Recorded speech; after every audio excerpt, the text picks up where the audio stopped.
Hello students, welcome to chemistry online classes. In the last class, we have discussed the conductivity of acids and the conductivity of bases, behavior of acids and bases in water medium.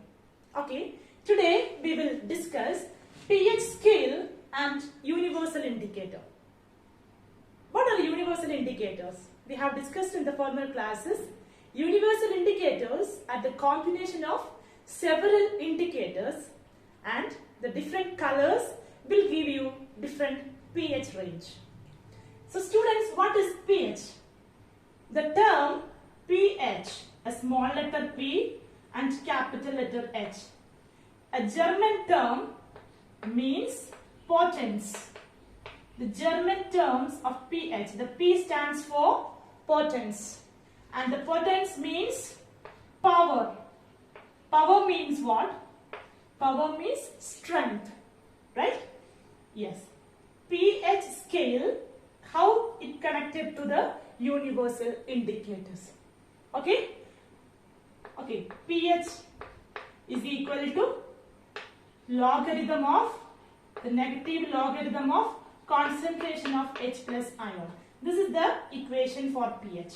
Okay, this you will study in the +1 classes. And before that, why we are using pH? pH is used to identify the strength of acid and base. Why we are using pH?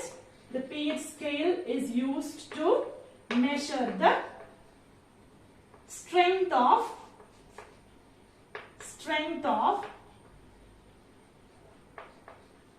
acid and base. So the strength of an acid and a base is expressed in terms of pH scale. Now let's study a pH scale with a simple diagram. pH scale is a symbolic representation of a positive numbers from 0 to 14. Okay, in that range you can see the pH is equal to 7. It is neutral.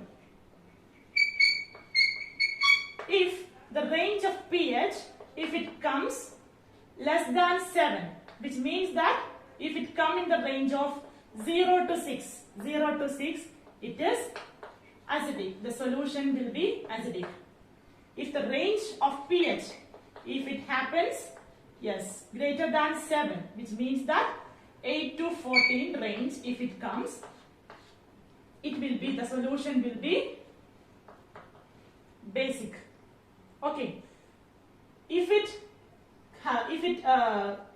take a test sample, so after testing with a pH indicator, so what is pH indicator? Yes, the pH indicator means the universal indicators. That universal indicator will give you different colors in different solution. Okay, so if you have 3 test samples, suppose A, B, C, 3 test samples were there. A is having a pH of 1, B it is 4 and C it is 5. Which is more acidic? We can see that A is more acidic because the acidity increases to 0. Okay, and this is moderate acidic and this is least acidic. Here you have test samples. X is equal to 8, Y is equal to 11 and Z is equal to 14. Which is more basic? Here 14 is the more basic. Which is moderate basic? 11. Which is least basic? It is 8. Okay, not the point. The 0 is more acidic. Here 14 is more basic. Okay. And how will you identify the acidity and basicity? So you have learned universal indicator. What are universal indicator? Universal indicators are the combination of several indicators. Combination of several indicators which will give you different color in different medium. Different color in different medium. What does it means?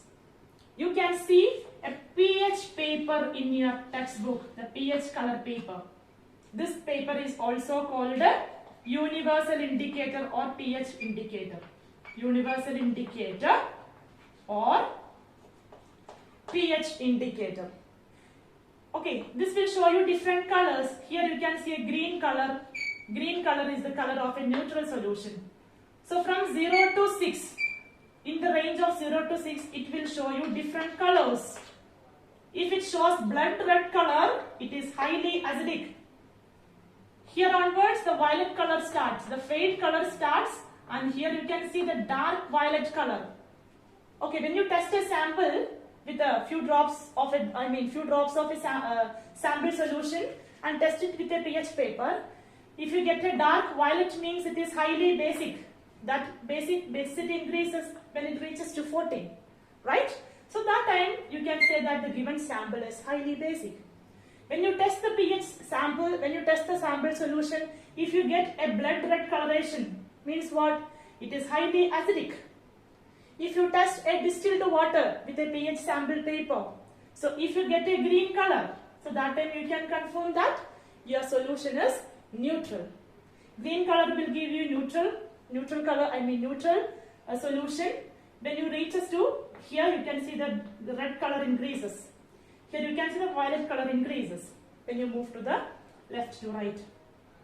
Okay, so this is all about universal indicator. Now let's understand the relationship between pH and the concentration of H+. Concentration of H+. We know that pH is equal to 1 by concentration of H+.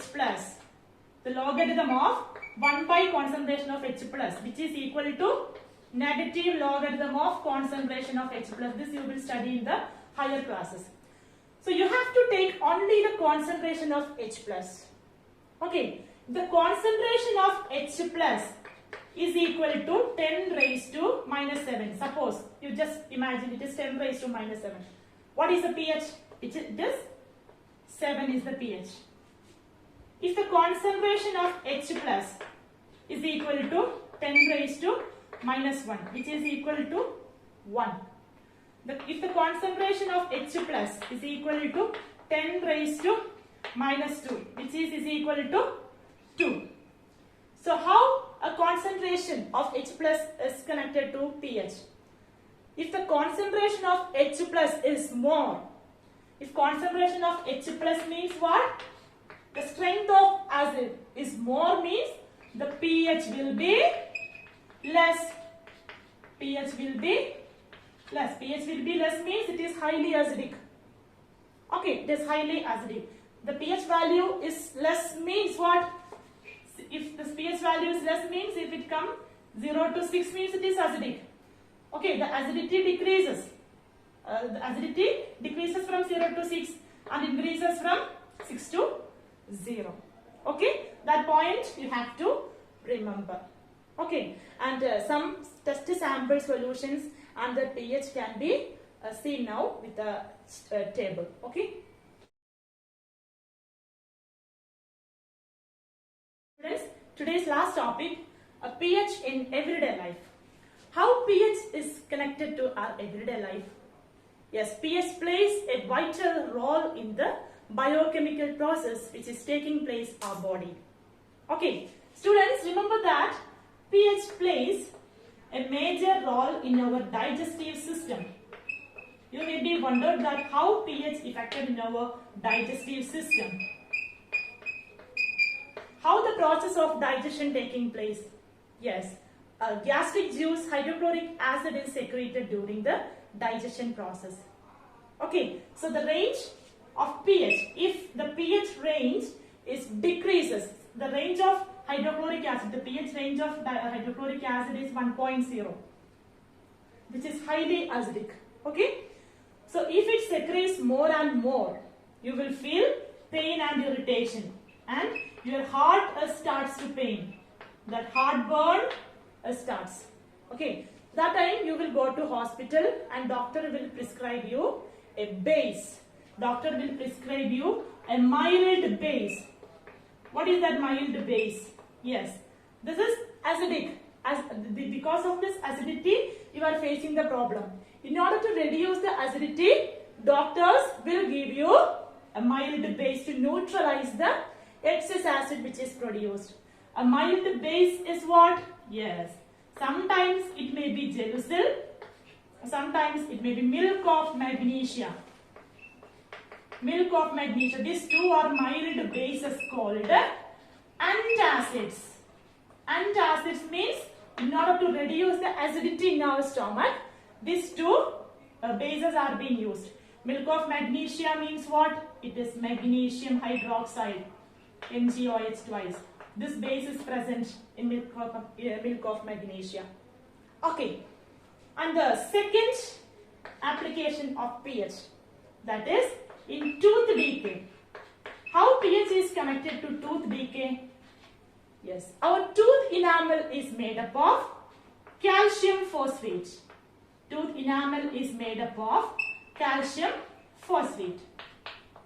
This is the most hardest substance in our body, tooth enamel. So remember one thing, so after eating sweet items, if you are not washing your mouth properly means the bacteria will start to cause cavity in your teeth. Okay. So unless you don't wash means what happens? This calcium phosphates reacts with the organic acid which are present in the sweets and it turns to produce some sort of calcium salts. That is actually creating a cavity in your tooth. Okay. And in order to reduce the cavity or in order to solve this problem, you need to brush every day 2 times with a fluorine content toothpaste. Because toothpaste is a good base which will neutralize the acidity which is produced in your mouth and can be cure your teeth. The third application, a soil pH and plant growth. For the proper plant growth, a neutral soil is required. A neutral soil medium is required for the proper plant growth. If the soil is rich in acidic character, so that time you can add some basic fertilizer, some basic nutrients like what are the gypsum, that potash, that calcium oxide, etc. Quicklime. These types of things can be added to reduce the acidity of the soil. If your soil is rich in basic medium, if your soil is in alkaline, will you add acidic containers? No. You have to replace the topsoil. That is the only practical thing we can do for that. Whenever there is acidity, that can be reduced by adding bases. Okay. At last, you can see the fourth application, that is nettle sting. Nettle sting. You know the honeybee sting, how dangerous it is. Yes, if it happens in your hand or somewhere else, that honeybee sting, the hairs will be, yes, injecting methanoic acid in your body. Methanoic acid or formic acid in your body. Okay, when the beetle sting is there. So that time you will go to hospital and doctor will give you baking soda, because baking soda is nothing but sodium hydrogen carbonate. It is also a mild base in order to neutralize the methanoic acid. Okay, doctor will give you baking soda to apply your particular area where the beetle sting is there. Okay, that time the acidity will be reduced. So I hope that you got a small idea regarding how pH is affected in your daily life. Wherever there is a acidic content can be neutralized by adding the bases. Okay. Today let's find up today's session. We will continue the next session with the salts. Thank you.